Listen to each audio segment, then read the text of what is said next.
शङ्करं शङ्कराचार्यं केशवं बादरायणं सूत्रभाष्यकृतौ वन्दे भगवन्तौ पुनः पुनः। ईश्वरो गुरुरात्मेति मूर्तिभेदविभागिने व्योमवद्व्याप्तदेहाय दक्षिणामूर्तये नमः। नमस्ते शंकरानंद गुरुपादाम्बुजन्मने सविलास महामोह ग्राहग्रासैक कर्मणे।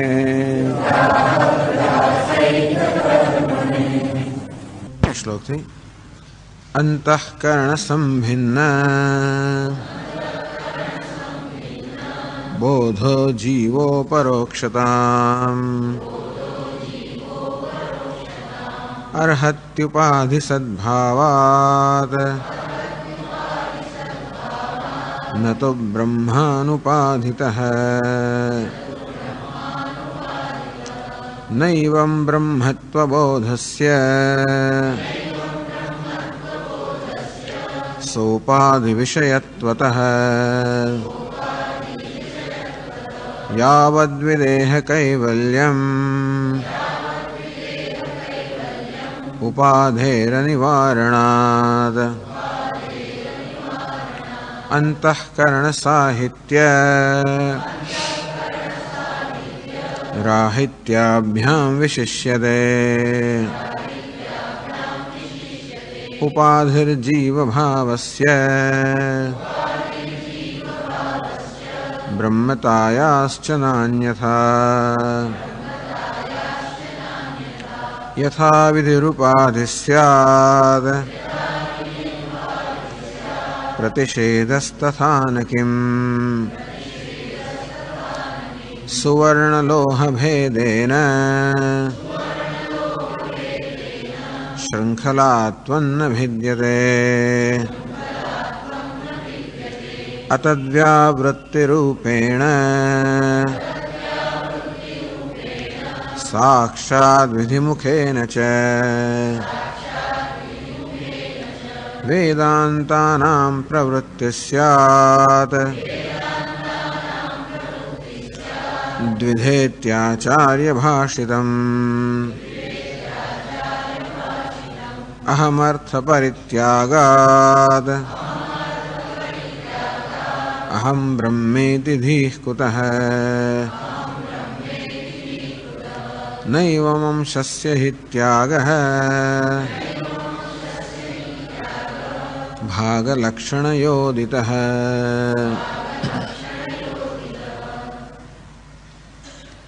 आ चर्चानो प्रारंभ कर्यो। अंतःकरण संभिन्न बोध जीव। अंतःकरण संभिन्न बोध अंतःकरण रूपी उपाधि विशिष्ट थयेला चैतन्य ने जीव कहेवामां आवे छे। जीव में कोई असाधारण कारण है। आम जीव ने बीजी बधी वस्तुओं थी जुदू पाड़नारू एक असाधारण कारण है कि जीव ने आ अंतःकरण साथे संबंध है અને એટલા જ માટે જીવ બીજા બધા કરતા જુદો છે અને તેથી જીવનું જ્ઞાન થઈ શકે। અપરોક્ષતામાં અર્હતિ અને એટલા જ માટે એનામાં કઈ વિશિષ્ટતા છે જે વિશિષ્ટતા એને બીજા બધાથી જુદું પાડે છે અને માટે આ જે જીવાત્મા છે એ અપરોક્ષ જ્ઞાનનો વિષય બની શકે।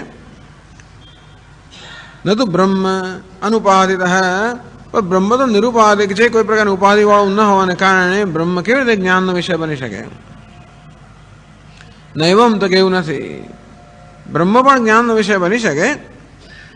ब्रह्मत्व बोधस्य सोपाधि विषयत्वतः। ब्रह्म भले निरुपाधिक पण ब्रह्मनो बोध ब्रह्मनुं ज्ञान छे ए ब्रह्मना ज्ञानमां कई असाधारणता छे એટલે એટલા માટે બ્રહ્મમાં પણ અસાધારણતા છે એવું કહેવું પડે। જેમ જીવના જ્ઞાનમાં અસાધારણતા જીવ વિશેના જ્ઞાનમાં અસાધારણતા છે કે જીવ એટલે અંતઃકરણ સાથે સંયોજાયેલું ચૈતન્ય તેવી રીતે બ્રહ્મના જ્ઞાનમાં બધી ઉપાધિ અસાધારણતા છે જે બ્રહ્મ જ્ઞાનને બીજા કરતા જુદું પાડે. અને તે શું છે એ કહે છે અંતઃકરણ સાહિત્ય રાહિત્યાભ્યામ વિશિષ્યતે. આ જીવ જે છે અંતઃકરણ સહિતનો છે, બ્રહ્મ છે અંતઃકરણ રહિતનું છે. આ પ્રકારની અસાધારણતા વિશેષતા અસાધારણતા બ્રહ્મ જ્ઞાનમાં પણ છે કે બ્રહ્મનું જ્ઞાન એવું જ્ઞાન છે જેમાં અંતઃકરણ રાહિત્ય અંતઃકરણ સાથેનો કોઈ સંબંધ ન હોય એ પ્રકારનું જ્ઞાન છે. જે રીતે જીવના જ્ઞાનમાં અંતઃકરણના સાથે સંબંધવાળું જ્ઞાન છે તેમ બ્રહ્મનું જ્ઞાન અંતઃકરણ સહિતના રહિતનું છે. એ પ્રકારની વિશેષતા બ્રહ્મના જ્ઞાનમાં પણ છે. અને અંતઃકરણ જ્યાં સુધી આ મનુષ્ય જીવંત છે ત્યાં સુધી અંતઃકરણ હોય એટલે અંતઃકરણ રહિતતા પણ ત્યાં સુધી હોય. જેમ અંતઃકરણ સહિતતા એ જીવે છે ત્યાં સુધી તેમ અંતઃકરણ રહિતતા પણ ત્યાં સુધી. એટલે કહ્યું યાવદ વિદેહે કૈવલ્યમ ઉપાદેહે અનિવારણાત. અને વિદેહી કૈવલ્ય જ્યાં સુધી વિદેહી કૈવલ્ય અર્થાત વિદેહ મુક્તિ પ્રાપ્ત થાય ત્યાં સુધી અંતઃકરણ રૂપી ઉપાધિ હોવાને કારણે અંતઃકરણ રહિતતા એ પ્રકારની વિશેષતા બ્રહ્મના જ્ઞાન રહેવાની એ હોવાને કારણે બ્રહ્મનું પણ અપરોક્ષ જ્ઞાન થઈ શકે.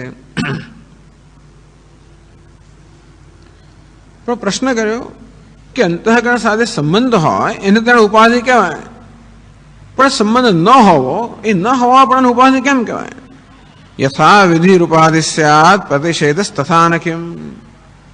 જો વિધિ અર્થાત કોઈ વસ્તુનું વિધેયાત્મક વર્ણન હકારાત્મક વિધેયાત્મક વર્ણન કરવાથી જો વસ્તુનો નિર્દેશ થઈ શકતો હોય તો પ્રતિષેધ અર્થાત એનામાં શું નથી એ કહેવાથી નિર્દેશ કેમ ન થઈ શકે? વસ્તુ કયા ગુણો ધરાવે છે એમ કહીને જો વસ્તુનું વર્ણન કહીને વસ્તુને બીજા બધા કદાચ જુદી પાડી શકાતી હોય તો વસ્તુ શું ધરાવતી નથી એમ કહીને પણ કેમ એનો નિર્દેશ કે એનો નિર્દેશ કેમ ના થઈ શકે, એનું જ્ઞાન કેમ ના થઈ શકે? સુવર્ણ લોહ ભેદેન શૃંખલાત્વમ ભિદ્યતે. એમાં કયા ગુણો છે એ રીતેનું વર્ણન થયું કે કયા ગુણો નથી એ રીતેનું વર્ણન થયું છતાં પણ એનું વર્ણન કરીને બીજા બધા કરતા જુદું પડે એનું જ્ઞાન તો થઈ શકે.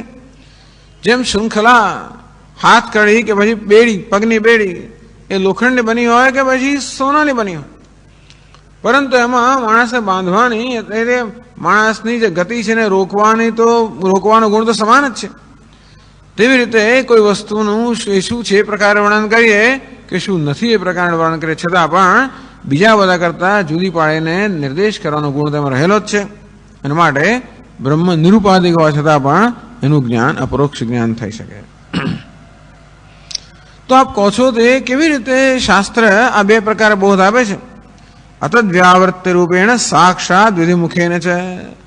અતદ વ્યાવૃત્તિ રૂપેણ તદ એટલે કે બ્રહ્મ અતદ અર્થાત જે બ્રહ્મ નથી ને વ્યાવૃત્તિ અર્થાત નિરાશ દ્વારા પણ શાસ્ત્ર બ્રહ્મનો ઉપદેશ કરતો હોય છે. નેતિ નેતિ ઇત્યાદિ વ્યાવૃત્તિ નિરસનમ. આ શું નથી દ્વારા પણ બ્રહ્મનો ઉપદેશ થતો હોય છે.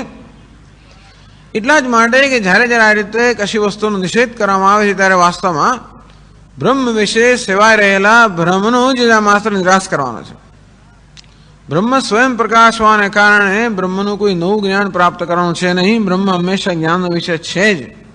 એ જ્ઞાનનો વિષય ન હોત તો નિષેધાત્મક આ વાક્યોથી એનું જ્ઞાન ના થઈ શકે. ક્યારેય બ્રહ્મને જોયું જ ના હોત.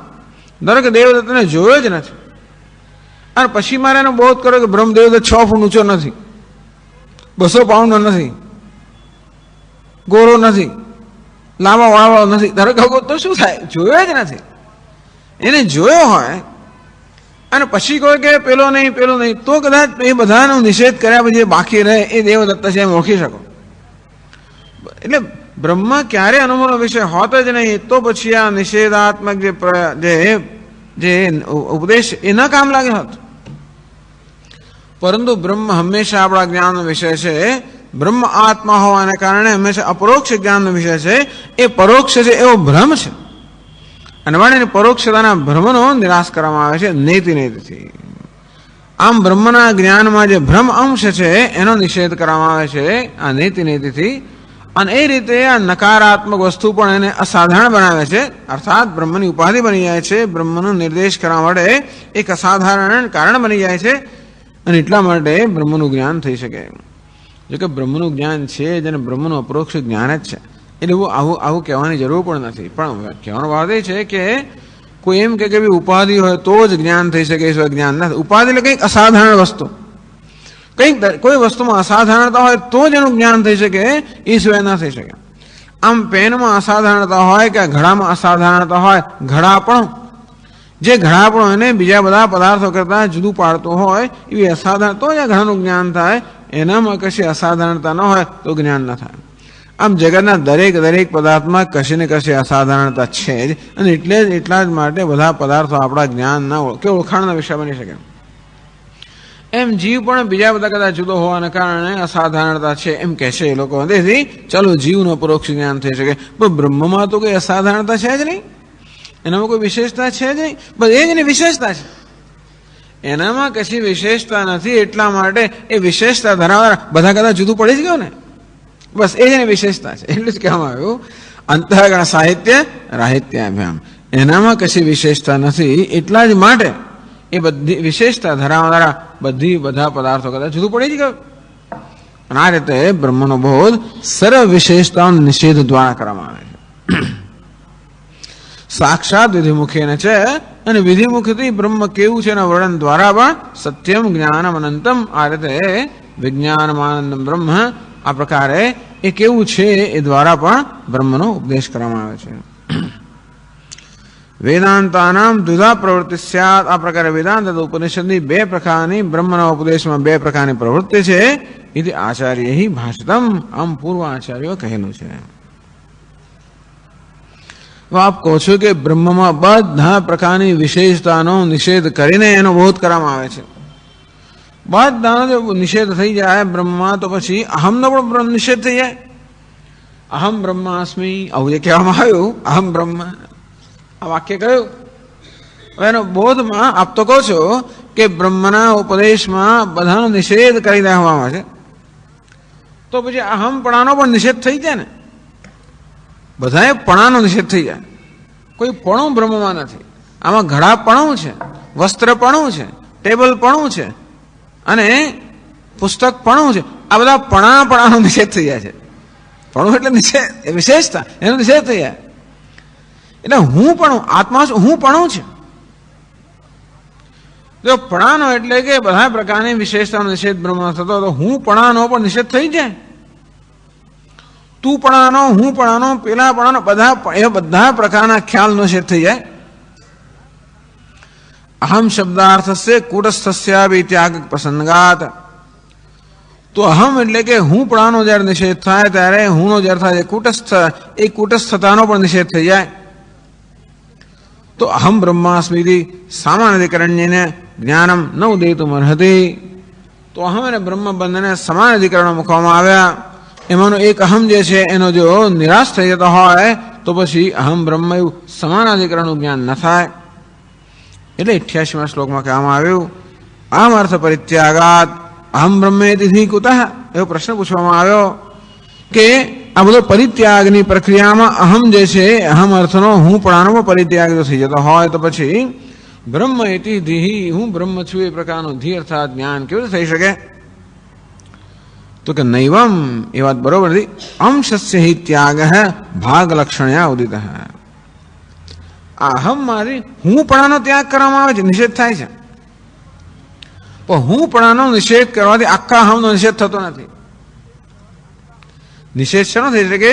નિષેધ યોગ્ય વસ્તુનો નિષેધ થઈ શકે. જે નિષેધ ન કરી શકાય, નિષેધ ન કરી શકાય. આત્માને હું માનો, હું પણ એમાં હોઉં, એ આત્મા વિશેનો ભ્રમ છે.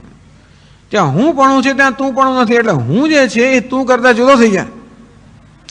ભલે અહમ બ્રહ્માસ્મિ કહેવામાં આવ્યું, પરંતુ કોઈને એવું જ્ઞાન કે હું બ્રહ્મ છું અને બીજું બધું બ્રહ્મ નથી, એ પ્રકારનું જો જ્ઞાન થાય તો એ જ્ઞાન બરોબર નથી. એટલે હુંમાં મારા હુંના ખ્યાલમાં પણ કશો ફેર થવો જોઈએ અને બ્રહ્મના ખ્યાલમાં પણ ફેર થવો જોઈએ. આ હુંના ખ્યાલમાં હું પણ જતો રહે. હું પણ જે મને તું પણ ને બીજા બધા કરતા જુદું પાડે છે, આ હું પણ યુષ્મત અસ્મત પ્રત્યય ગોચ રહ્યો.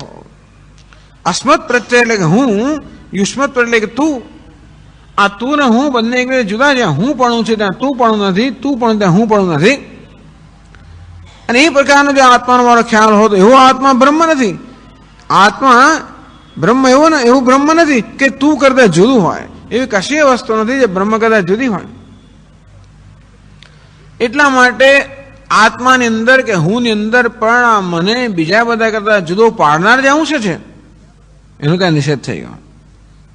અસ્થૂલમ અનણુ અસ્થૂલમ અસૂક્ષ્મમ વગેરે, આમ આ હ્રસ્વમાં દીર્ઘમ એમ કરીને આ હું ની અંદર પણ જે વિશેષતા છે એની વિશેષતા ક્યાં હોય? જળમાં જ વિશેષતા હોય. જગતના જે કોઈ પદાર્થમાં વિશિષ્ટતા છે એ ક્યાં છે? જળ વસ્તુમાં. તેમ હુંમાં પણ વિશેષતા છે. ક્યાં? હુંના જળ અંશમાં વિશેષતા છે. હુંના ચેતન અંશમાં કોઈ વિશેષતા નથી. હું અને તમે અને કોઈ પણ જ્યારે વ્યક્તિ હું એ સર્વનામનો પ્રયોગ કરે ત્યારે એ હું સર્વનામમાં બે અંશ રહેલા છે. એક હું એવો અંશ જે તું કરતા જુદો પડે છે અને એક હું અંશ એવો જે તુંમાં પણ રહેલો છે. જે જડ અંશ છે, ઉપાધિ અંશ છે, એ પેલા તું તે વગેરે કરતા જુદો છે. પરંતુ જે ચેતન અંશ છે આ હું ને તું ને તે બધામાં સમાન રીતે રહેલો છે.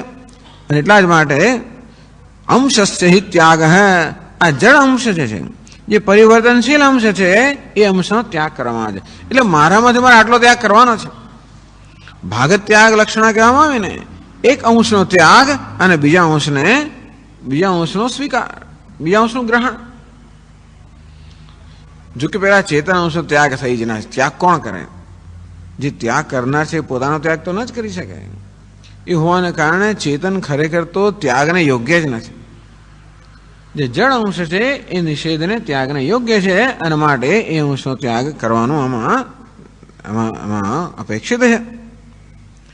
અને બ્રહ્મમાં પણ એક પરોક્ષપણું છે. બ્રહ્મમાંથી ભિન્ન છે. ચેતન ખરો પણ બ્રહ્મ ભિન્ન છે.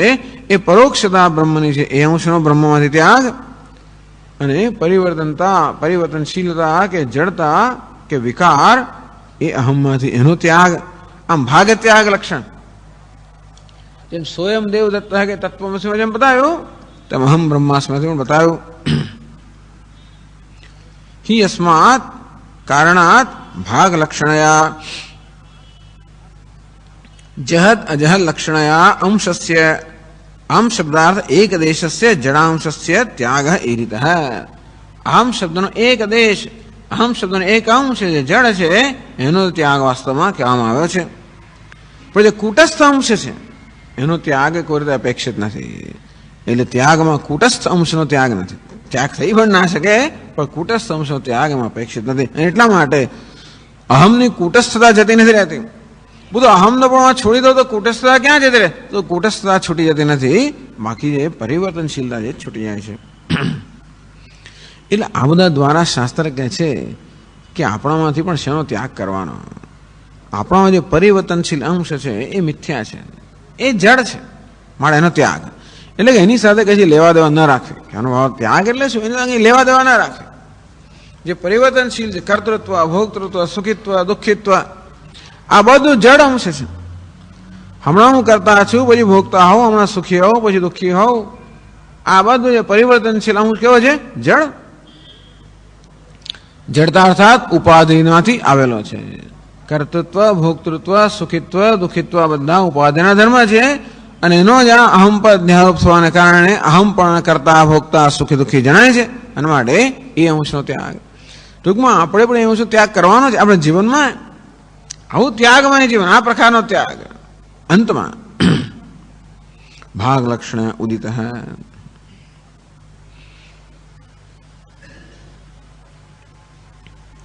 અંશ ત્યાગેન બોધન પ્રકારમ અભિનય દર્શયતે. અભિનય એટલે આમ બરોબર અંગુલી નિર્દેશ કરવો. અભિનય કરવો એટલે આમ બતાવવો. અભિનય અંગુલી નિર્દેશ કરીને બતાવે છે કે અહમમાંથી જડ અંશનો ત્યાગ થી જે જ્ઞાન થાય જ્ઞાનનો પ્રકાર છે અંગુલી નિર્દેશ દ્વારા 89માં શ્લોકમાં બતાવે છે. અંતઃકરણ સંત્યાગાદ અવશિષ્ટે ચિદાત્મને અહમ બ્રહ્મેતિ વાક્યેન બ્રહ્મત્વં સાક્ષિણીક્ષ્યતે.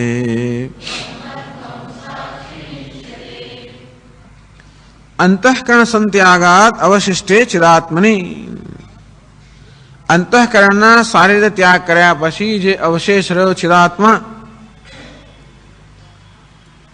સાક્ષિણી, એ ચિદાત્મા કયો છે? સાક્ષી. તો પણ અંતઃકરણનો ત્યાગ કેવી રીતે થાય? એટલે દૃગ દૃશ્ય વિવેક એવી એક પ્રક્રિયા બતાવવામાં આવી. દ્રષ્ટા અને દૃશ્યનો વિવેક. અંતઃકરણ મન જે છે એ દૃશ્ય છે અને હું દ્રષ્ટા છું. આ રીતે અંતઃકરણ સંત્યાગાત, ટૂંકમાં શાસ્ત્રમાં જ્યારે જ્યારે નૈતિ આ પ્રક્રિયાથી નિષેધ કરવામાં આવે છે ત્યારે હંમેશા જે દૃશ્ય છે એ અંશનો નિષેધ કરવામાં આવે છે. યદ દૃશ્યમ તદ જડમ. એ દૃશ્ય જે જડ હોય એટલે જડ અંશનો ત્યાગ અર્થાત દૃશ્ય અંશનો ત્યાગ. એટલે અહમ એટલે હું ની અંદર બે અંશ રહેલા છે. એક દ્રષ્ટા અંશ રહેલો છે અને બીજો દૃશ્ય અંશ રહેલો છે. તો કર્તા ભોગતા સુખી દુઃખી સ્ત્રી પુરુષ પિતા માતા બધા કયા અંશ છે? દૃશ્ય અંશ છે. અને માટે અંતઃકરણ સંત્યાગાત અવશિષ્ટે ચિદાત્મની. આ બધાનો સારી રીતે ત્યાગ કર્યા પછી આ બધા ત્યાગને અવધિરૂપ કોણ રહી જાય? જેનો ત્યાગ ન થઈ શકે એટલે ચિદાત્મા. અવશિષ્ટે, આવો ત્યાગ કર્યા પછી અવશેષ રહી ગયો, જેનો ત્યાગ ન થઈ શકે. આમ ભાગાકાર કર્યા પછી પેલી શેષ રહી ગયો અને ભાગાકાર ન થઈ શકે. બાદ બાકી કર્યા પછી શેષ રહી ગઈ, જેનો બાદ બાકી ન થઈ શકે.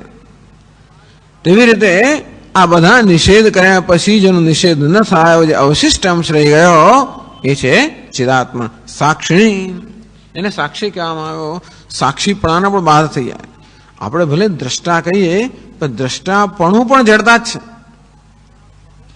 ટૂંકમાં આત્માને દ્રષ્ટા માનો એ દ્રષ્ટાપણું એ જડ અંશ છે. કે દ્રષ્ટાપણું તો વળી આપણા મનમાં જ છે કે ચક્ષુમાં છે.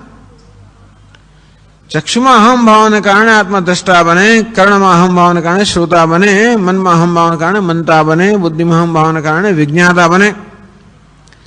આ પણ આત્માનો વેશ છે. ઉપાધિમાં અહમ ભાવને કારણે બધા થતા વેશ. તો સાક્ષી શબ્દનો પ્રયોગ થાય કરો કે દ્રષ્ટા શબ્દનો પ્રયોગ થાય પણ એ મુખ્ય અર્થમાં નહીં. એ આગળ ચર્ચા આવી ગઈ બધી.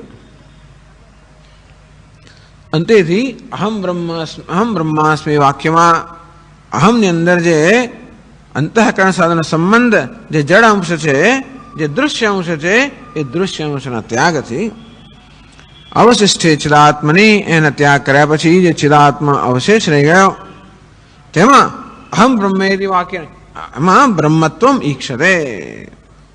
અને તો પછી ચિદાત્મામાં બ્રહ્મત્વના દર્શન થાય છે. અહમમાં જ અત્યારે જાણું કે બ્રહ્મના દર્શન થતા નથી મને, એટલે મને ગમે તે એટલે કહેવામાં આવે તું બ્રહ્મ છે હું માની શકતો નથી. મને દર્શન બ્રહ્મ સ્વામી મને બ્રહ્મના દર્શન થતા જ નથી, હું નથી થતા. એ કારણ કે અહમની અંદર આ બંને અંશ રહેલા છે એટલા માટે. એમાં પેલા અંશને આપણે છોડી દઈએ. જે ચિદાત્મા અવશેષ એમાં બ્રહ્મના દર્શન થાય છે. એ કેવું છે? સાક્ષિણી. એ સાક્ષી જે ચિદાત્મા છે એમાં બ્રહ્મના દર્શન આંટ થાય છે.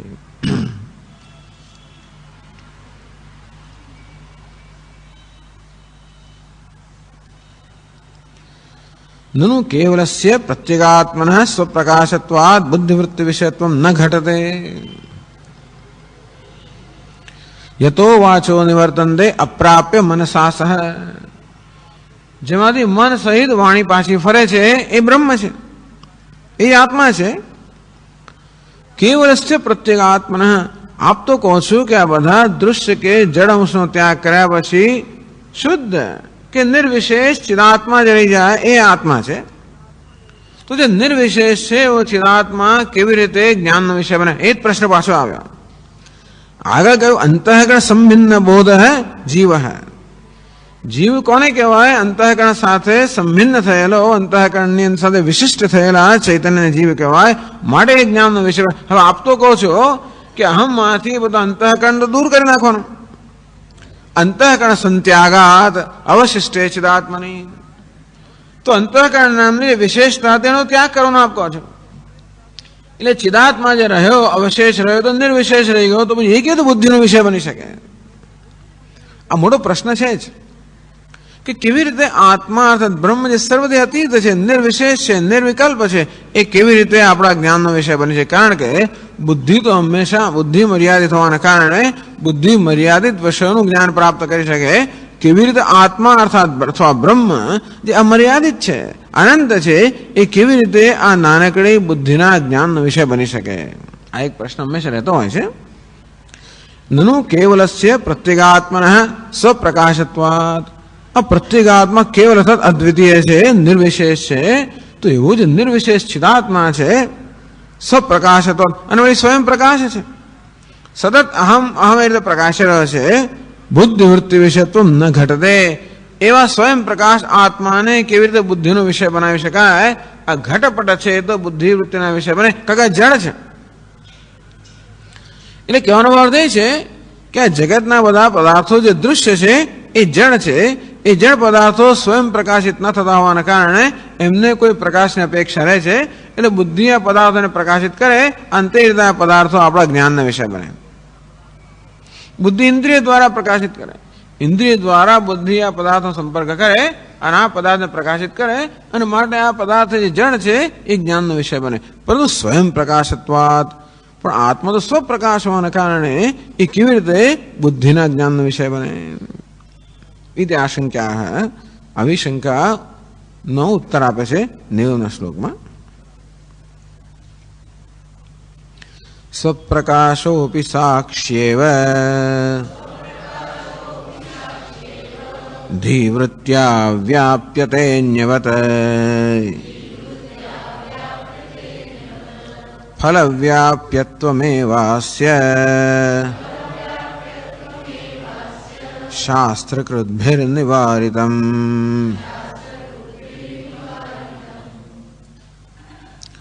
સ્વપ્રકાશ અપી, આત્મા અર્થાત ચિદાત્મા સ્વયં પ્રકાશ હોવા છતાં પણ અન્યવત ધીવૃત્યા વ્યાપ્યતે. અન્યવત ઘટવત, જેમ ઘટપટ વગેરે આપણી બુદ્ધિવૃત્તિના વિષયો તેવી રીતે આત્મા સ્વયં પ્રકાશ અને ચૈતન્ય હોવા છતાં પણ બુદ્ધિનો વિષય બને છે. વ્યાપ્યતે કેવી રીતે? સ્વપ્રકાશો અહમિતિ. આવું જ્ઞાન થાય, હું સ્વયં પ્રકાશ છું. આ પ્રકારનો જ્ઞાનનો વિષય આ સ્વયં પ્રકાશ આત્મા પણ બને છે. એવું નહીં કે ઘટ પટ જે રીતે મારી સમક્ષ છે એ રીતે આત્મા બુદ્ધિની સમક્ષ ઉભો, એ રીતે નહીં. પણ એમ માનું કે કોઈ પદાર્થ મારી સમક્ષ હોય તો જ મારા જ્ઞાનનો વિષય બની શકે, અને મારી સમક્ષ ન હોય માટે જ્ઞાનનો વિષય ન બની શકે, તો કેવું નથી. અને તેથી પ્રશ્ન એ છે કે આત્મા તો મારા જ્ઞાન એટલે આત્માનું વિષયીકરણ ના થઈ શકે. આ ઘટપટ પદાર્થો જેનું વિષયીકરણ થઈ શકે, આ વિષયીકરણ અર્થાત એ બધા મનના વિષયો બની શકે. તો આત્માનું વિષયીકરણ ન થઈ શકે તો કેવી રીતે આત્મા જ્ઞાનનો વિષય બની શકે? તો કે વિષયીકરણ કરવાની જરૂર નથી. સ્વપ્રકાશો અહમ, હું સ્વપ્રકાશ છું. આ પ્રકારનું જ્ઞાન જરૂર થઈ શકે, અને એ જ્ઞાન થાય છે બુદ્ધિમાં થાય છે. સ્વપ્રકાશ અહમિતિ એવં બુદ્ધિવૃત્તિ સંભવાત. આ પ્રકારની બુદ્ધિવૃત્તિ એટલે જ્ઞાન વૃત્તિ જન્મી શકે છે, અને માટે આત્મા પણ બુદ્ધિનો જ્ઞાનનો વિષય બને છે. આવું તમે કહો છો, તરી અપસિદ્ધાંત આપાત. તો અપસિદ્ધાંત તમારા સિદ્ધાંતની વિરુદ્ધ થઈ ગયું. આપ તો કહો છો કે બુદ્ધિ તો કે જે મર્યાદિત વિષય હોય એ જ જ્ઞાનનો વિષય બની શકે. આપ તો કહો છો આત્મા પણ બુદ્ધિના જ્ઞાનનો વિષય બને, તો કેવી રીતે બની શકે? સિદ્ધાંતની વિરુદ્ધ નથી આ. તો કે આ સિદ્ધાંતની વિરુદ્ધ નથી. પૂર્વ આચાર્ય અપી વૃત્તિ વ્યાપ્યત્વસ્ય અંગીકૃતત્વાत् ન એમ અપસિદ્ધાંત હેતિ. પૂર્વના આચાર્યોએ પણ વૃત્તિ વ્યાપ્તિનો સ્વીકાર કર્યો છે, માટે આ અપસિદ્ધાંત નથી. એ પોતે સમજાવે છે. પહેલા જે સમજાવ્યું છે એ શ્લોકો પછી આવે છે. એટલા માટે આપણે થોડી રાહ જોડા. વૃત્તિ વ્યાપ્તિ શું વસ્તુ છે ને ફલ વ્યાપ્તિ શું છે એ ગ્રંથકાર પોતે સમજાવે છે. પરંતુ આ 90મા શ્લોકની બીજી પંક્તિમાં કહે છે ફળ વ્યાપ્યત્વમેવાસ્ય શાસ્ત્રકૃદ્ભિર નિવારિતમ. એક વૃત્તિ છે અને બીજું ફલ છે. ફલ એટલે પ્રતિબિંબ. ફલ એટલે પ્રતિફલ કે પ્રતિબિંબ. આમ જે ઘડો છે એ ઘડાનું જ્ઞાન જ્યારે થાય એ પોતે સમજાવે છે. પણ એ ઘટાકાર વૃત્તિ આપણા મનમાં જન્મે છે તો આપણે જાણીએ છીએ. એ તો નાના છિદ્ર ઘટોદર સ્થિતમઃ દીપ પ્રભાવાસ્વરમ જ્ઞાનમ યસ્તુ ચક્ષુરાદિકરણ દ્વારા બહિસ્પંદતે. તો શંકરાચાર્ય મહારાજ વિવેક દક્ષિણાવધિ સ્તોત્રની અંદર કહેતા હોય છે કે જેવી રીતે આ ઘડો આપેલું છે, એક તો થોડું ઘણું પણ એક ઘડો હોય, અંધારો એક ખંડ હોય, એમાં એક ઘડો બંધ ઘડાની અંદર એક દીપકને મૂકવામાં આવ્યો હોય તો દીવાનો પ્રકાશ બહાર ન જાય. ઘડાને કારણે એ તો ઢંકાઈ જાય અથવા અવરુદ્ધ થઈ જાય, એની આગળ અવરોધ આવી ગયો. એ ઘડામાં થોડા છિદ્રો કરવામાં આવે તો એ દીપકના પ્રકાશના કિરણો એ છિદ્રો દ્વારા બહાર જાય અને પોતાના માર્ગમાં જે કોઈ વિષયો એને પ્રકાશિત કરે. કંઈક આવું કશું જેને કે આમાં છિદ્રો છે આ દીવાની અંદર, એ છિદ્રો દ્વારા પેલા પ્રકાશના કિરણો બહાર આવે, એ કિરણોના માર્ગમાં જે કોઈ પદાર્થો હોય એ પદાર્થોને પ્રકાશિત કરે. તો એવી કલ્પના કરો કે આપણા દેહ છે જે ઘડા સમાન છે, આ દેહ રૂપી ઘડામાં 5 છિદ્રો છે, આ 5 જ્ઞાનેન્દ્રિય છિદ્રો છે અને અંદર એક દીવો છે. કયો દીવો છે? ચૈતન્ય રૂપી દીવો છે. એટલે મન સાથે સંયોજાયેલું ચૈતન્ય એવો એક દીવો છે. અને તો એ ચૈતન્યના કિરણો માત્ર આ ઇન્દ્રિયમાંથી છિદ્રમાંથી બહાર આવી શકે અને એમના માર્ગમાં જે પદાર્થ રહેલો એ પદાર્થને જ ઉજાડી શકે. તો મન સાથે સંયોજાયેલું ચૈતન્ય આ ચક્ષુ દ્વારા કિરણ રૂપે બહાર આવે ત્યારે જે રૂપ અને રંગ હોય પદાર્થોને પ્રકાશિત કરે અને આપણી કર્ણેન્દ્રિય દ્વારા બહાર આવતું જે ચૈતન્ય છે એ શબ્દને પ્રકાશિત કરે. ટૂંકમાં આપણી 5 જ્ઞાનેન્દ્રિયો છે એ દ્વારા અંતઃકરણ સાથે સંયોજાયેલું ચૈતન્ય આ જ્ઞાનેન્દ્રિયો દ્વારા જાણે કે બહાર આવે પેલા પ્રકાશના કિરણોના રૂપમાં અને પોતાના માર્ગમાં આવતા વિષયોને પ્રકાશિત કરે. એટલા માટે શબ્દ સ્પર્શ રૂપ રસ ગંધ આ વિષયનું જ્ઞાન આપણે થાય. આ જગતમાં કદાચ છઠ્ઠો વિષય હોય ને તો આપણે ખબર જ ના પડે, કારણ કે આપણે ઇન્દ્રિય જ નથી. શક્ય છે કે એવો કોઈ પ્રદેશ હોય જ્યાં બીજા પ્રકારના માણસો જીવતા હોય, એમને 6 ને 7 ઇન્દ્રિયો ધારો કોઈ જુદા વિષયો હોય તો ખબર નથી આપણને. આપણે એટલું જાણીએ છીએ કે બધા પ્રાણીઓમાં 5 જ્ઞાનેન્દ્રિયો હોતી નથી. કેટલાકમાં 4 હોય છે, કેટલાકમાં 3 હોય છે, કેટલાકમાં 2 હોય છે, કેટલાકમાં 1 હોય છે. આપણો 5 છે. માની લઈએ કે આપણે શ્રેષ્ઠ છીએ અને આપણે પૂર્ણ છીએ. ટૂંકમાં ભગવાને મનુષ્યનું સર્જન કરીને બસ સંતોષ થયો એને કે આથી વધારે ઉત્કૃષ્ટ કોઈ સર્જન છે જ નહીં. એટલા માટે મનુષ્ય પૂર્ણ સર્જન છે ભગવાનનું એ માની લઈએ. તેથી આપણે માનીએ કે જે આપણને જે ક્ષમતાઓ આપણને આપવામાં આવી છે એ પૂરેપૂરી ક્ષમતાઓ છે. 5 જ્ઞાનેન્દ્રિયો છે, માટે 5 વિષયો છે. પણ દરેક જ્ઞાનેન્દ્રિયની ઘણી મર્યાદા હોય છે. તેથી આપણા ચક્ષુ ભલે રૂપ અને રંગને જુએ છતાં બધા રંગને જોઈ શકે એવું હોતું નથી. એ રંગ પણ અમુક જ એ રંગના પણ જે કિરણો છે અથવા રંગને શું કહેવાય તરંગો, એ તરંગો જે છે એ અમુક જ મર્યાદિત જે એનો વ્યાપ છે એટલામાં જ જોઈ શકે. અને એ પછી તરંગની શું કહેવાય ફ્રીક્વન્સી, વેવ લેન્થ, બરોબર છે. શું છે? અચ્છા, વેવ લેન્થ, તરંગ લંબાઈ. ચાલો એવું માની લો. વેવ એટલે તરંગ, લેન્થ એટલે લંબાઈ, તરંગ લંબાઈ. અમે કોઈ નહીં જાણતું હોય, પણ ટૂંકમાં એ બહુ ઓછી હોય કે વધારે તો આપણે જોઈ શકતા નથી. તેવી રીતે આપણે અમુક ધ્વનિ પણ સાંભળી શકતા નથી. કૂતરું આપણે કદાચ વધારે સાંભળતું હોય છે. આ બધા લોકોમાં અમુક સૂક્ષ્મ ધ્વનિ પણ શ્રવણ કરવાની ક્ષમતા હોય છે, આપણામાં નથી. જાણીએ છીએ આપણે. ટૂંકમાં આપણે આ જ્ઞાનેન્દ્રિયો આટલા વિષયનું જ્ઞાન પ્રાપ્ત કરે. એટલે કહેવાનો ભાવ એ છે કે એટલા જ માટે આપણું જ્ઞાન મર્યાદિત છે. પરંતુ કોઈ પણ વિષયનું ત્યારે જ્ઞાન થાય જ્યારે અંતઃકરણ સંભિન્ન બોધ, અંતઃકરણ સાથે સંયોજાયેલું ચૈતન્ય છે તે જ્ઞાનેન્દ્રિય દ્વારા બહાર જઈને એ વિષયને નો સંપર્ક કરે અને એ વિષયનો આકાર ધારણ કરે. ત્યારે આપણા મનમાં એ વિષયના આકારની વૃત્તિ જન્મે. જેમ કે ઘડાના આકારની ઘટાકાર વૃત્તિ જન્મે ત્યારે આ ઘડાનું જ્ઞાન થાય. પરંતુ આ મનનો એક સ્વભાવ છે કે જ્યાં પણ મન હોય ત્યાં હંમેશા ચૈતન્યને પ્રતિબિંબિત કરવાનું છે. જેમ કે સૂર્યની સમક્ષ અરીસો ધરવામાં આવે તો અરીસોનો સ્વભાવ છે કે સૂર્યને પ્રતિબિંબિત કરે. આમ દરેક આવી રીતે સ્વચ્છ પદાર્થનો સ્વભાવ છે કે કોઈ પણ પ્રકાશિત પદાર્થને પ્રતિબિંબિત કરે. તેમ આપણો અંતઃકરણ સ્વચ્છ હોવાના કારણે સ્વભાવ છે કે ચૈતન્યને પ્રતિબિંબિત કરે.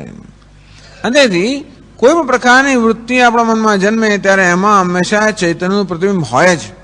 આમ ઘટાકાર વૃત્તિ જન્મે ત્યારે પણ એમાં પ્રતિબિંબમાં કોઈ વૃત્તિ જન્મે, સારી ખરાબ ગમે તે મનની વૃત્તિ જન્મે, એ મનનો સ્વભાવ છે કે ચૈતન્યને પ્રતિબિંબિત કરવો, અને દરેક વૃત્તિમાં ચૈતન્ય પ્રતિબિંબિત થાય. કલ્પના કરો કે આપણી સમક્ષ અરીસાઓને હારમાળા પસાર થઈ રહી છે. અરીસાઓ દરેક અરીસો મારા મોંની સમક્ષ મારા મોંને પ્રતિબિંબિત કરે જ, જતો રહેતો હોય. અને જેવો અરીસો એવું પ્રતિબિંબ પછી, એવું ખરું ને. અરીસો વાંકો હોય તો મારું મોં વાંકું દેખાય, ને ચૂંકો હોય તો ચૂંકું દેખાય, ને તૂટેલો તો તૂટેલું દેખાય, ને સીધો હોય તો સીધું દેખાય, ને અંતરગોળ હોય તો બીજું દેખાય, બહિર્ગોળ. આમ અરીસો જાતના હોય તો પ્રતિબિંબ જુદું દેખાય, પ્રતિબિંબ તો પણ જ. તેમ મનની દરેક વૃત્તિ પર અરીસા જેવી છે. અનેક આકારના અરીસાઓ છે. તેથી સુખાકાર વૃત્તિ, દુઃખાકાર વૃત્તિ, ઘટાકાર વૃત્તિ, પટાકાર વૃત્તિ, પિતા આકાર વૃત્તિ, માતા આકાર વૃત્તિ,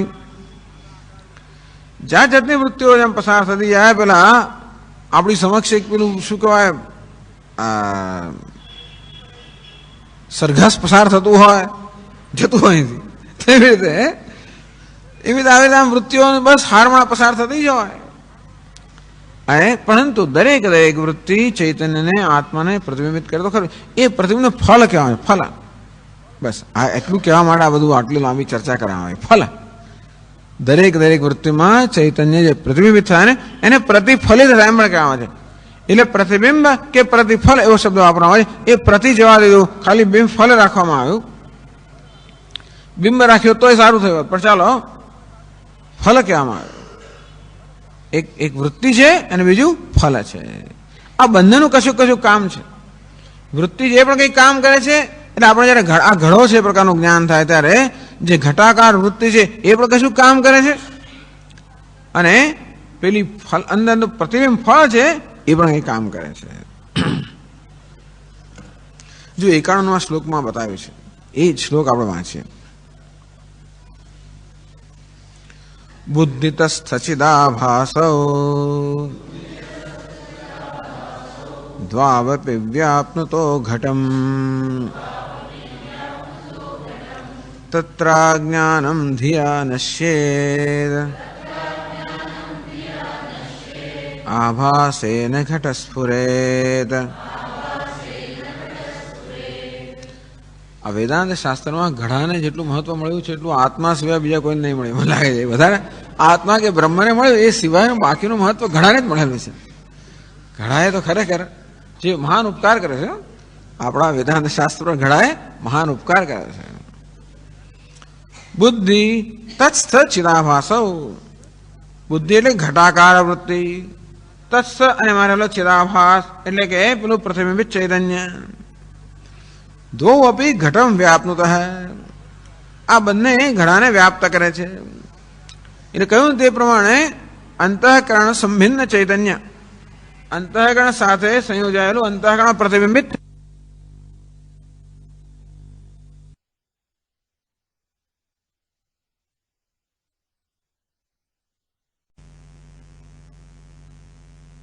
આકાર ધારણ કરે.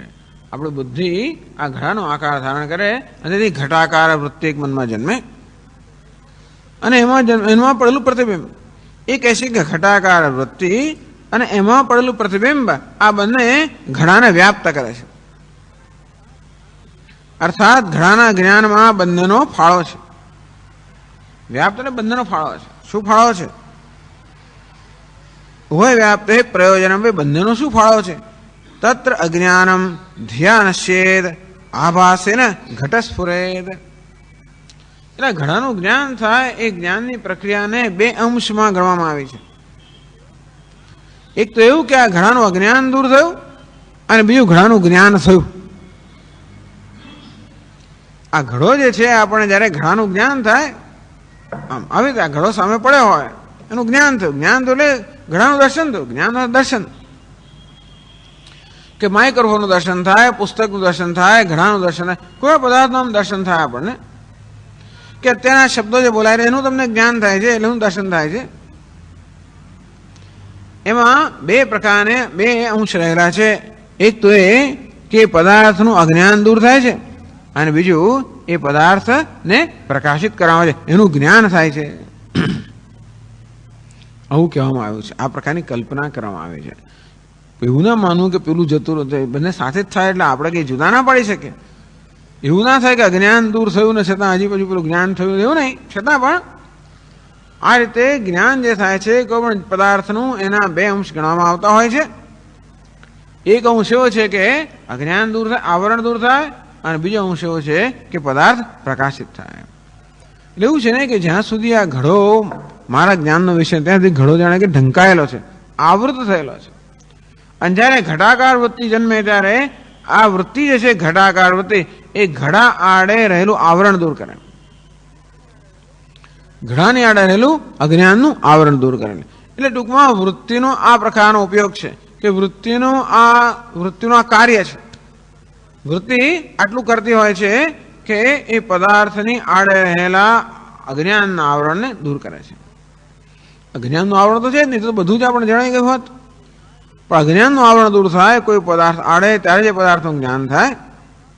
પણ આ પદાર્થ જળ છે, એ જળ હોવાને કારણે સ્વયં સ્ફુરી શકતો નથી. અને અજ્ઞાનનું આવરણ દૂર થયા પછી આ પદાર્થને પ્રકાશિત કરવાની પણ જરૂર છે. અંતો જે પેલી વૃત્તિમાં પ્રતિબિંબ થયેલું ચૈતન્ય છે એ ચૈતન્ય આ ઘડાને પ્રકાશિત કરે છે. આમ બંનેનો ઉપયોગ છે.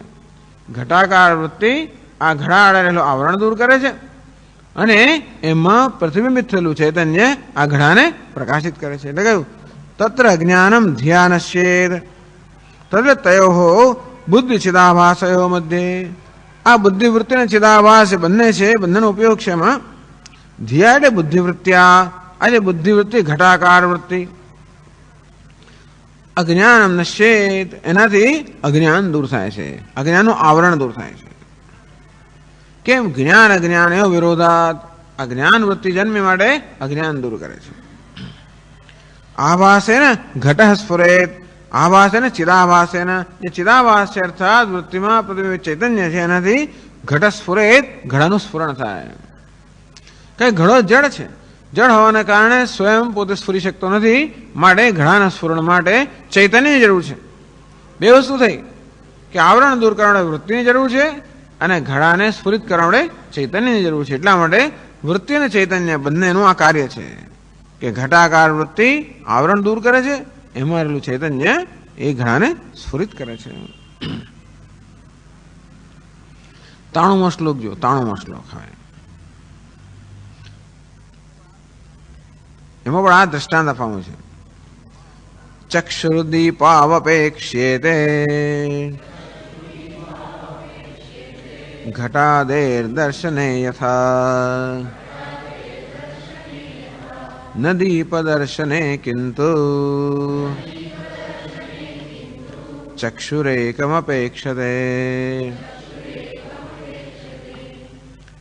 હવે બે પ્રકારના પદાર્થો છે. એક ઘટપટ જેવા પદાર્થો છે જે જળ છે અને બીજા પદાર્થો છે જે ચેતન, એક જ છે આત્મા. પણ એક દ્રષ્ટાંત આપવામાં આવ્યું કે ચાલો એમ માનો કે એક અંધારો ખંડ છે, એમાં બે પદાર્થ છે, એક દીવો છે અને એક બીજું નાળિયેર છે. એ બંનેના ઉપર ઘડો મૂકી દેવામાં આવ્યો. અંધારા ઓરડાની અંદર એક દીવો છે અને બીજું કશુંક છે, નાળિયેર જે કંઈ હોય ને, એ બંને પર ઘડો ઢાંકી દેવામાં આવ્યો. લાડુ છે નાળિયેર, પેલું બીજું કંઈક છે, તો એના પર ઘડો છે ને એટલો મોટો હોતો નથી કે પેલા નાળિયેરને ઢાંકી દે. મને ખ્યાલ આવ્યો એટલા માટે બીજો દ્રષ્ટાંત આપીએ છીએ. બે પદાર્થો છે. હવે આપણે ધારો કે ઘડાને તોડી નાખીએ, અંધારો ઓરડો છે, હજી ઓરડો અંધારો જ છે, ઘડાને તોડી નાખીએ તો શું થાય? લાડુ છે હજી પણ આપણે એનું જ્ઞાન ન થાય. જ્યારે દીવો છે એનું જ્ઞાન થાય. એ લાડુ એટલે બીજા કોઈ પદાર્થનું જ્ઞાન થવા માટે પેલા પ્રકાશ લાઇટ પણ સ્વિચ ઓન કરવી પડે. ટૂંકમાં એ ઘડાની અંદર રહેલો પેલો જે પદાર્થ છે જેમ કે નાળિયેર, તો એને જાણવા માટે બે વસ્તુની જરૂર છે. ઘડો તોડવો પણ પડે અને જોડે જોડે બહારનો પ્રકાશ પણ જોઈએ. તો નર્યો બહારનો પ્રકાશ હોય અને ઘડો તૂટેલો ન હોય તો પણ એનું જ્ઞાન ન થાય, અને ઘડો તૂટેલો હોય અને બહારનો પ્રકાશ ન હોય તો પણ જ્ઞાન ન થાય. ઘડાની અંદર રહેલા ઘડાથી ઢંકાયેલા કે ઘડો જેના જ્ઞાન અવરોધરૂપ છે એવો જે પદાર્થ છે, જેમ કે નાળિયેર, તો એને જાણવા માટે આ બંને જોઈએ. બે એક હોય તો ના ચાલે. આપણે લાઇટ સ્વિચ ઓન કરીએ તો પણ પેલો ઘડો છે ત્યાં સુધી આપણે એની નીચે રહેલા પદાર્થ આપણે ન જોઈ શકીએ. લાઇટ ન કરી હોય ને ખાલી ઘડાને તોડી નાખીએ તો પણ ન જોઈ શકીએ. અંધેથી ચક્ષુ દીપો અપેક્ષેતે ઘટાદેહે દર્શને યથા. આમ અંધારા ઓરડાની અંદર એમણે જો કે જયારે જુદું કહ્યું, પાછું એ ગ્રંથકાર જુદું દ્રષ્ટાંત કહે, આપણે જયારે જુદું દ્રષ્ટાંત કહ્યું. ચાલો એ દ્રષ્ટાંત અત્યારે સમજાવ્યા 91મા શ્લોકમાં, એ પણ બરોબર છે. 93મો શ્લોક જવા દે, 91મો શ્લોક જ આપણે રાખીએ તો આવી રીતે થાય કે અંધારા ઓરડાની અંદર આવી રીતે એક વસ્તુ પડેલી હોય, જેમ કે ઘડો હોય, ધારો કે એમાં ઘડો જ પડેલો છે. એ ઘડાની ઉપર ધારો કે કંઈ મોડું કપડું કંઈ ઢાંકી દીધું હોય, અને તો અંધાર ઓરડામાં પ્રકાશ કરીએ તો પણ આપણે ઘડો ન દેખાય. પ્રકાશની પણ જરૂર છે, અને જોડે પેલા આવરણને દૂર કરવાની જરૂર છે ને. એટલે તો જ પદાર્થનું જ્ઞાન થાય જ્યારે આવરણ દૂર થાય, અને જોડે પદાર્થને પ્રકાશિત કરવામાં આવે. માત્ર આપણે પેલું આવરણ દૂર કરીએ, પરંતુ જો પ્રકાશ ન હોય તો પણ એ ઘડો ન દેખાય, અને માત્ર પ્રકાશ હોય પણ જો આવરણ દૂર નથી તો પણ ઘડો ન દેખાય.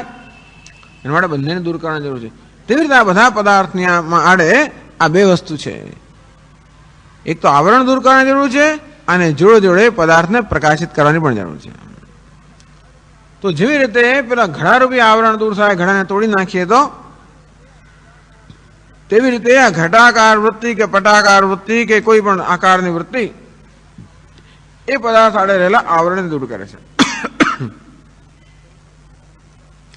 પરંતુ અંધારાની અંદર પણ પેલો નાળિયેર જો પદાર્થ સ્વયં પ્રકાશિત નથી, માટે ઘડારૂપી આવરણ દૂર કર્યું હોવા છતાં પણ એને પ્રકાશિત કરવા માટે પેલા બલ્બના પ્રકાશની જરૂર છે.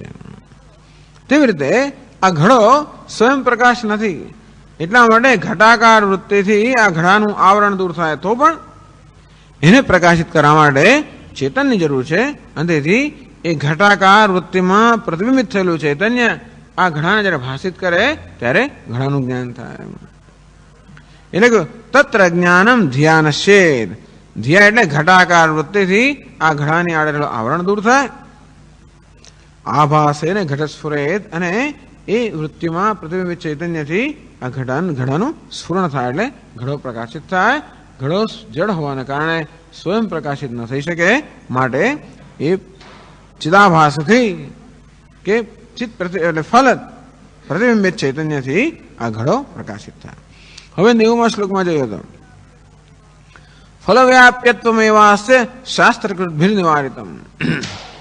હવે કલ્પના કરો કે પેલા નાળિયેરને બદલે એ દીવા, એ ઘડાની નીચે દીવો મૂકેલો છે. વિચાર કરો, અંધારો પાછો અંધારો આપણો ખંડ, અંધારા ખંડની અંદર એક ઘડો, ઘડામાં એક દીવો છે, ઘડા નીચે. હવે દીવાને જોવા માટે આપણે શું કરવાની જરૂર છે? માત્ર ઘડાને તોડવાની જરૂર છે, પેલા પ્રકાશની જરૂર નથી. કેમ? કારણ કે દીવો સ્વયં પ્રકાશ છે. તો બે પદાર્થો હોય અંધારા ખંડમાં, એક દીવો હોય અને બીજો એક નાળિયેર હોય. બંને પર ઘડો નાખી દેવામાં આવ્યો હોય તો નાળિયેરના જ્ઞાન થવા માટે ઘડાને તોડવો પણ પડે અને બહારનો પ્રકાશ પણ જોઈએ. જ્યારે દીવાના જ્ઞાન થવા માટે માત્ર ઘડાને તોડવાની જરૂર છે, એને માટે બાહ્ય પ્રકાશની જરૂર નથી, કે દીવો સ્વયં પ્રકાશ છે. બસ આવો કંઈક ભેદ છે આ ઘટાપટા વગેરે જગતના પદાર્થોમાં અને આત્મામાં. આ પદાર્થો કેવા છે? જળ હોવાને કારણે એમને આ બંને વસ્તુની અપેક્ષા છે. વૃત્તિની પણ અપેક્ષા છે, જોડે ચૈતન્યની પણ અપેક્ષા છે. જ્યારે આત્મા સ્વયં પ્રકાશ હોવાને કારણે માત્ર જેમ પેલા દીવાને માત્ર આવરણ દૂર કરવાની જરૂર છે, ઘડારૂપી આવરણ દૂર કરવાની જરૂર છે, એને પ્રકાશિત કરવાની જરૂર નથી. અને તે રીતે આત્મા આડે પણ જે અજ્ઞાનનું આવરણ છે એ દૂર કરવાની જરૂર છે, આત્માને પ્રકાશિત કરવાની જરૂર નથી. આવરણ દૂર કરવાને કહે છે વૃત્તિ વ્યાપ્તિ, પ્રકાશિત કરવાને કહે છે ફલ વ્યાપ્તિ. તો ઘટપટા પદાર્થો વગેરે પદાર્થોમાં વૃત્તિ વ્યાપ્તિ, ફલ વ્યાપ્તિ બંનેની અપેક્ષા છે, કારણ કે પદાર્થો જળ છે. જ્યારે આત્મા સ્વયં પ્રકાશ હોવાને કારણે વૃત્તિ વ્યાપ્તિની અપેક્ષા નથી, માત્ર ફલ વ્યાપ્તિની અપેક્ષા નથી, માત્ર વૃત્તિ વ્યાપ્તિની અપેક્ષા છે. એટલે કહ્યું 90મા શ્લોકમાં બીજી પંક્તિમાં ફલ વ્યાપ્યત્વમેવાસ્ય શાસ્ત્રકૃતભિર નિવારિતમ. શાસ્ત્રકારો એટલે કે આચાર્યોએ માત્ર ફલ વ્યાપ્તિ જે છે એની આવશ્યકતા એવું કહ્યું છે, વૃત્તિ વ્યાપ્તિની આવશ્યકતા છે. એટલા જ માટે બ્રહ્મ આત્મા હોવા છતાં અને સ્વયં પ્રકાશ હોવા છતાં એનું જ્ઞાન નથી આપણને. કેમ નથી? કારણ કે આ બ્રહ્મ અજ્ઞાનથી આવૃત થઈ ગયો છે. અજ્ઞાનેના આવૃતમ જ્ઞાનમ તેન મુખ્યમ જંતવ. 5મા અધ્યાયમાં ભગવાને કહ્યું અજ્ઞાનેન આવૃતમ જ્ઞાનમ. અજ્ઞાનને કારણે જ્ઞાન સ્વરૂપ આત્મા, ત્યાં જ્ઞાન વિવેક જ્ઞાન કહ્યું, તો અજ્ઞાનને કારણે આ જ્ઞાન સ્વરૂપ આત્મા પણ ઢંકાઈ ગયો છે. જ્ઞાન સ્વરૂપ આત્માને ઢાંકનાર અજ્ઞાન કેવું કહેવાય? હા, આત્માથી ઢંકાઈ ગયો. ખરેખર તો આપણી દ્રષ્ટિ જ ખાલી ઢંકાઈ ગઈ છે. જેવું તો સૂર્ય સ્વયં પ્રકાશ છે અને ઢંકાઈ જાય, વાદળ આવી જાય તો સૂર્યને ઢાંકી દે. એ વાદળો સૂર્યને ઢાંકી દે નથી, કોણ ઢાંકી દે છે? આપણી દ્રષ્ટિને ઢાંકી દે છે.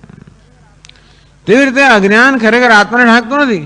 અજ્ઞાન માત્ર આપણી દ્રષ્ટિને ઢાંકે, પણ એનો અસર તો એક જ થઈ.